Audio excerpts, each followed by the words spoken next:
سختی اس لیے بیان کی جاتی ہے کہ آپ اللہ تعالی کی ہستی کے اعتبار سے بے فکرے نہ ہو جائیں. باقی جو توبہ والا ایلیمنٹ ہے بھائی، وہ تو موت کے غرغرے سے پہلے پہلے توبہ قبول ہے، جامعہ ترمذی میں حدیث ہے. لیکن کسی کو یہ پتا تو نہیں کس وقت موت آ جائے، اس لیے پوری زندگی آپ نے اس طرح گزارنی ہے. وَلَا تَمُوتُنَّ إِلَّا وَأَنْتُمْ مُسْلِمُونَ، جو قرآن میں ہے، دیکھنا تمہیں موت نہ آئے مگر اس حال میں کہ تم تابع فرمان ہو کر مرنا. ہر وقت تیاری رکھنی ہے، تو وہ اپنی جگہ ہے. لہذا رمضان المبارک میں تو نیکیوں کا ایک موسم ہے. رمضان کی پریکٹس کی وجہ سے پھر بقیہ 11 مہینوں میں بھی اللہ تعالیٰ کو صحیح طریقے سے رسپانس کرنا، یہ اللہ تعالیٰ کی ریکوائرمنٹ ہے. اور مور دین 50% مسلمان جو پریکٹسنگ ہوتے ہیں، ان میں سے بھی 50% مسلمان وہ عموماً رمضان میں ہی نیکیوں کی طرف آتے ہیں، اور بعد میں کچھ استقامت والا سلسلہ شروع ہوتا ہے. کئی لوگ داڑھی رکھ لیتے ہیں، پھر نمازیں شروع کر دیتے ہیں، عورتیں حجاب شروع کر دیتی ہیں. تو یہ ہم نے اپنی زندگی میں رمضان مبارک کی برکات خود دیکھی ہیں کہ رمضان جو ہے اس اعتبار سے ایک ٹرننگ مہینہ ثابت ہوتا ہے کئی لوگوں کی زندگی میں.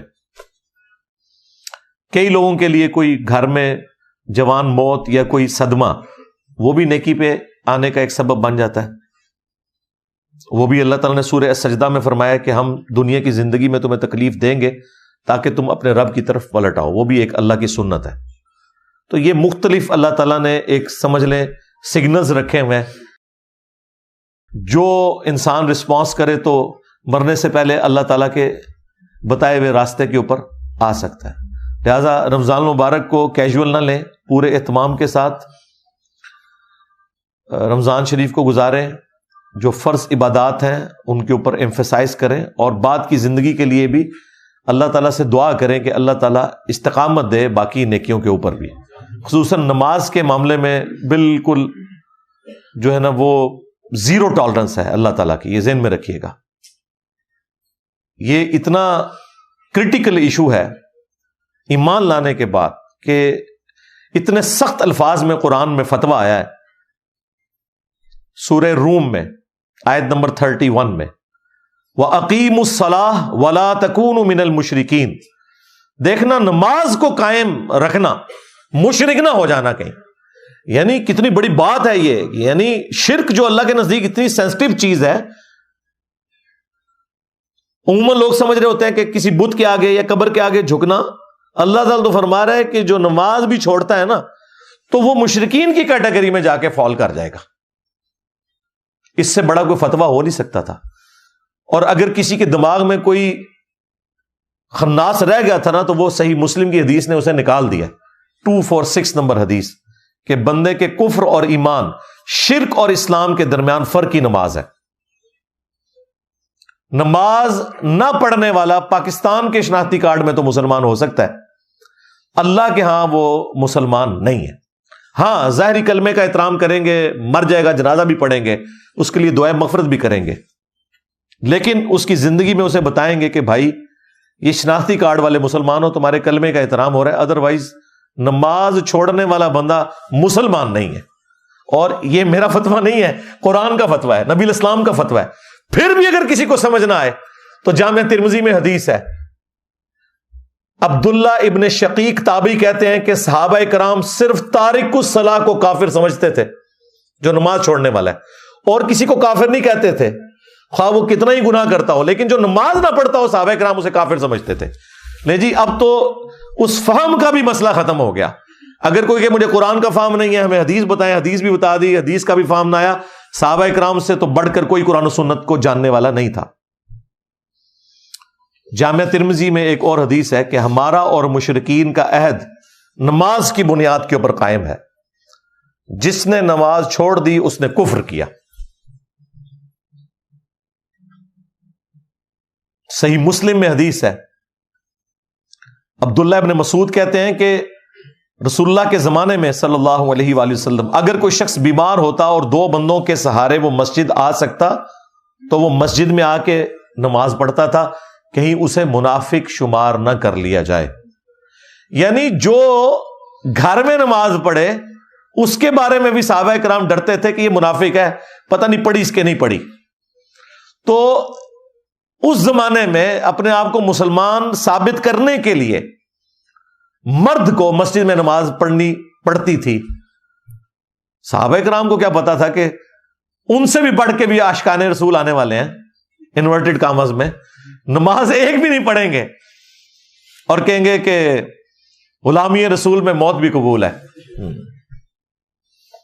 حرمت رسول پر جان بھی قربان ہے. نعرے ایسے ماریں گے کہ میں تو کہتا ہوں جو پرانے مسلمان ہیں وہ بھی شرمندہ ہوتے ہوں گے کہ یار یہ تو ہمیں بھی پیچھے چھوڑ گئے ہیں. لیکن جب پریکٹیکلی باری آئے گی تو یہ حال ہے کہ نماز بھی نہیں پڑھیں گے. میلاد کے جلسے اٹینڈ کریں گے، صبح اٹھ کے فجر نہیں پڑھیں گے. میلاد کے دن کے جلوس اٹینڈ کریں گے، جب زور کی نماز کا وقت آئے گا لنگر لے کے گھر چلے جائیں گے. محرم کے جلوسوں میں عاشقان اہل بیت ہونے کا دعویٰ کریں گے، لیکن انہیں یہ نہیں پتا کہ مولا علی بھی نماز کے لیے جا رہے تھے تو شہید ہوئے. مولا حسین علیہ السلام بھی کربلا میں نماز کی حالت میں آپ کے اوپر تیر چلائے گئے.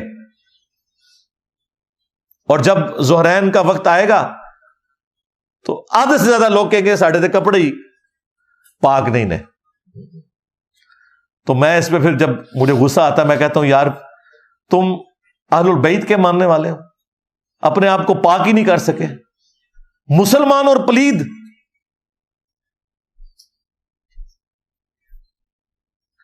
تو یہ نماز کے معاملے میں اپنے آپ کو تیار رکھنا ہے ہمیشہ.